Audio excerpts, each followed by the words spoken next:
Bismillahirrahmanirrahim. Welcome to my business educational platform.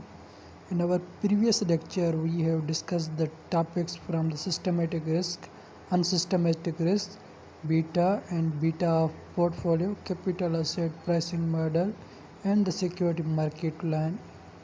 In today's lecture, we will cover the creation of value, how the valuation of company is done, the overall cost of capital of the firm that include the cost of debt, cost of preferred stock, cost of common equity or the common stock, then the weighted average cost of capital. So what are the key sources of the value creation? In value creation, we have the industry attractiveness and the competitive advantage. So competitive advantage refers anything that we can do better than the others. So within the industry attractiveness, we have the growth phase of product cycle.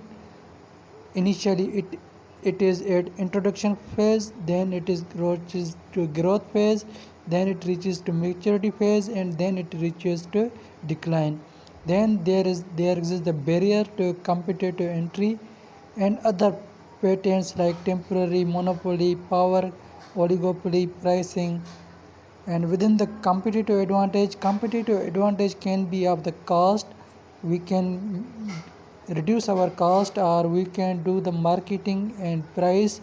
Then perceived quality, we can meet or exceed the satisfaction of our stakeholders. Then we have superior organization capability.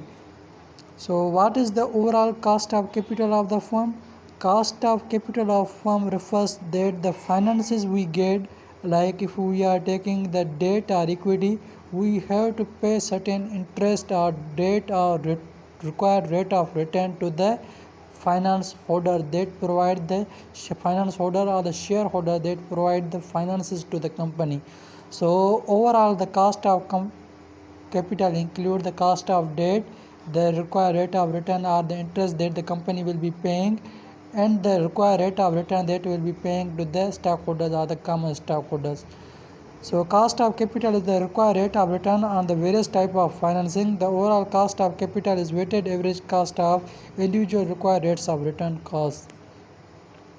So what are the types of financing? Here we have used for the long-term financing and the preferred stock and the common stock equity. So we have assigned some weightage to it, like 35% from the long-term debt, 15% from the preferred stock, and 50% from the common stock equity. So it is the 100% weightage to the market value of the firm. So this is how the weightage is assigned, and the valuation of firm we will discuss in today's lecture. So what is the cost of debt? Cost of debt is the interest that we will be paying to the debt holders that will provide the debt finances to the company. Cost of debt is the rate of required return on the investment of the lenders of the company. So it includes RD into 1 minus T. So we will subtract minus taxes from the 100%, and we will multiply with the required rate on the debt. We will get the rate of return that will be paid to the debt holders. So that is the cost of debt. Then we have the cost of preferred stock. Cost of preferred stock is the required rate of return on investment of the preferred shareholders of the company. That is same as the valuation of preferred stock, like RP equal to required rate of return equal to DP divided by VP. So DP represents the dividend per preferred stock, and divided by VP equal to required rate of return that will be provided to the preferred stockholders. So cost of equity approaches, there exists the dividend discount model for the company valuation, there exists the capital asset pricing model for the company valuation, and there exists the before tax cost of debt plus risk premium.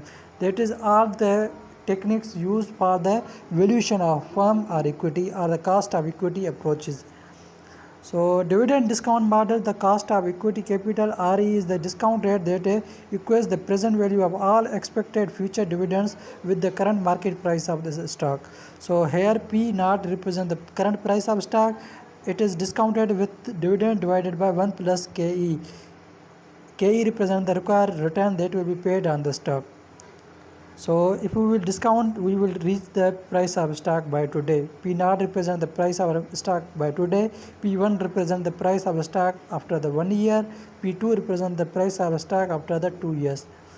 So then we have the constant growth model that is also used for the valuation of the company or the firm. The constant dividend growth model assumptions reduce the model to, it is similar like P naught, the constant growth model, the Jordan growth model D1 RS minus D. So it is simplified as RE equal to D1 divided by P naught plus G. Assume that dividend will grow at the constant rate G forever. So here the dividends will grow at the constant rate. If we take an assume like it will grow for 15% annually, then it will grow at the same rate forever. Then we have the before tax cost of debt plus risk premium. That is also a technique used for the company's valuation. The cost of equity capital RE is the sum of the before tax cost of debt, and the risk premium is the expected return for common stock or debt. That is RD plus risk premium. So I hope you understood the valuation of the firm techniques. Now we are moving forward to the weighted average cost of capital. How the weighted average cost of capital is calculated. It is a sum of K, that is the weight, will be assigned to the Wx. So cost of capital equal to W1 R1. R1 represent the required return that we will get on the common stock. W2 R2, that R2 is the return that we will be getting on the preferred stock, and R3 represent the capital return that will be get on the bonds or the bonds. So I hope you understood the cost of capital. It is simplified as WD RD. RD represent the required rate on debt. WD represent the weight on the debt is assigned to the debt finances. Suppose we are getting 50% of finances from the debt, then we will assign 0.5% to it and multiply it with RD plus WP, the weight we will assign to the preferred stock. Suppose we are going it to the 28%, then 0.28 will be multiplied with the required rate of return on the preferred stock, and then remaining 22% will be assigned to the common stock. That will be weight on the common stock and the required return on the common stock. I hope you understood all the valuation techniques in which we have discussed the creation of the value, overall cost of capital of the firm, that include the cost of debt, cost of preferred stock, and cost of common equity, and then we discussed the weighted average cost of capital, that include overall cost of the firm. Weighted average cost of capital is sum of all the costs like cost of debt, cost of equity include the common stock and the preferred stock. So I hope you understood all the techniques behind the valuation and the weighted average cost of capital. Till now, Allah Hafiz, like, subscribe and press the bell like button so that you can never miss any update from my channel.